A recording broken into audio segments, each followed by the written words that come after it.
Today we have a MacBook Air M2 A2681 that needs a battery replacement. We plug it in to check the amps to see if it's getting any amps at all, and it looks like it's getting under 1 amp, so that normally means the battery needs reseated or it needs a battery replacement. We're going to get it opened up and see if it needs a battery replacement. One thing to notice if it needs a battery replacement is if it turns on while it's on the charger and you unplug it from the charger, it immediately shuts off. That means it might need a battery replacement. So we're going to dive in and flip it over and grab our 4PL screwdriver and unscrew the 4 screws on the bottom. Once the screws are removed, then we'll pry off the back. And that's the most difficult part of the repair, but I think that once you get the hang of it, then you get it off good. But this one was coming off already. I think he attempted to repair it himself and then decided he wanted to hire an expert, which is me. And you can always email me, mark@worthitRepairs.com, if you want to set up a repair, a mail-in repair for your MacBook or any type of device, really. Please subscribe to my channel if you'd like to learn a lot more about tech. I have hundreds of videos and I have a lot of fun shorts that you should check out. Anyways, we'll get our metal pry tool underneath and give it a twist in the midsection and on the bottom, and you'll hear a click to know that you got the back off.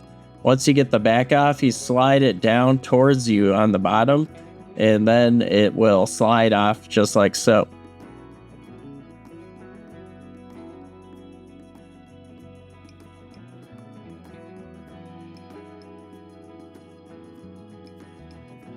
First off, we'll grab out our T3 screwdriver and then we'll unscrew the screws that are holding down the battery connection and also the trackpad connection so we can get to it ahead of time.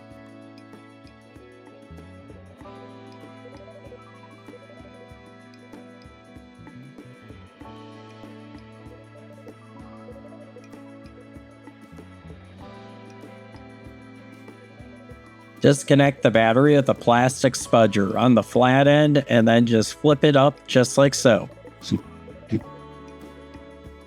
Now, since the battery is disconnected, you could always reseat the connection of the battery to see if it will turn on. But as you can see on the top right, the battery is expanded, so we're going to go ahead and get this battery replaced. And I'm going to show you guys how to do it. So stay tuned for the whole video.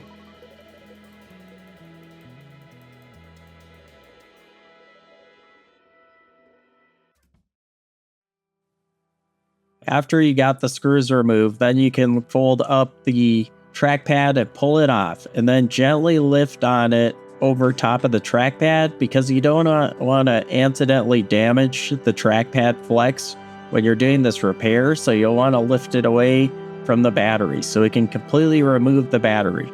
And then after that, we'll get this thing zoomed out so you can see the 2 T5 screws that you need to remove to get the battery out, and there's also 2 T3 screws. Here, they're labeled in blue and green.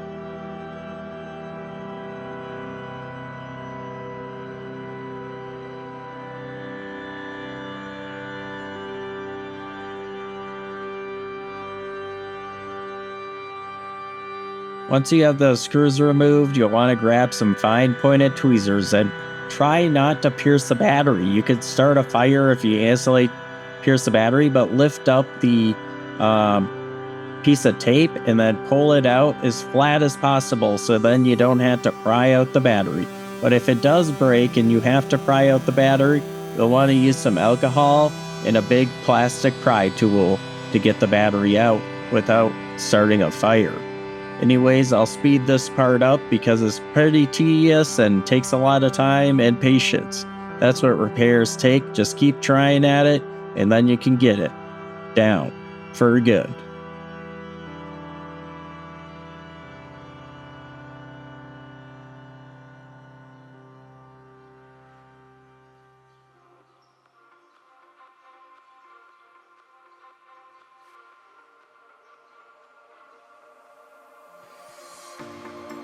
Told you to walk away.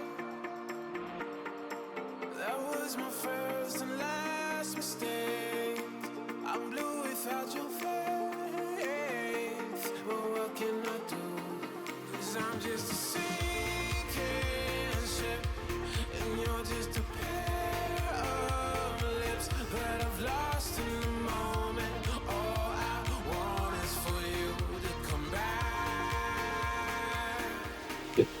Now that we got the battery completely unscrewed, you lift it up and then slide it out underneath the logic board, and be as careful as possible to not break the trackpad flex while you pull it out. I got my battery from mobilecentrics.com, and you can always order one there yourself. They have high quality batteries that I would recommend using. But there's other websites that you could always order the battery from, like iFixit as well, would be a good reputable brand to go with. But this battery didn't come with pre-cut adhesive, so we gotta lay down some pre-cut adhesive where the battery is. It's gonna make it a lot harder to take the battery out because they're not gonna be pull tabs anymore. So let's that there's nothing defective with our battery that we're putting in.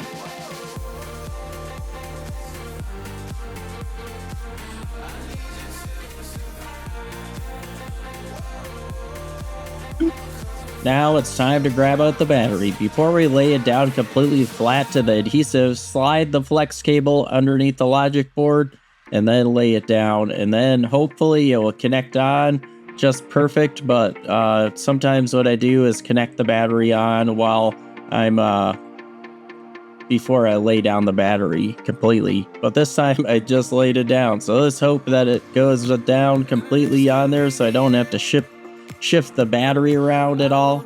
Anyways, if you guys like this guide and you find it helpful, consider leaving me a super thanks. Not just a comment, a super thanks is when you pay me at least $1 for making this video. That would be great.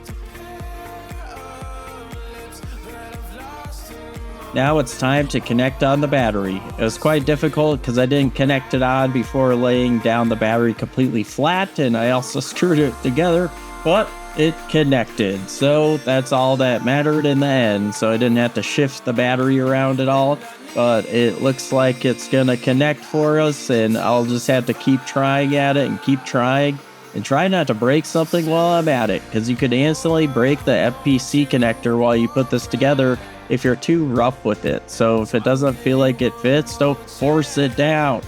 All right, we're gonna put it back together completely, and then we'll turn it on and see if it works. And that's how Apple wants you to do it anyways. You wanna screw everything down, maybe just not the bottom case. Check the amps, and it's getting 1.65 amps, 2 amps. We are golden. The battery's working and it's turning on. Give it a good test and make sure it's fully working before you fully put it back together. Thank you guys for watching my video, and subscribe for more epic videos. Worth it. It's your tech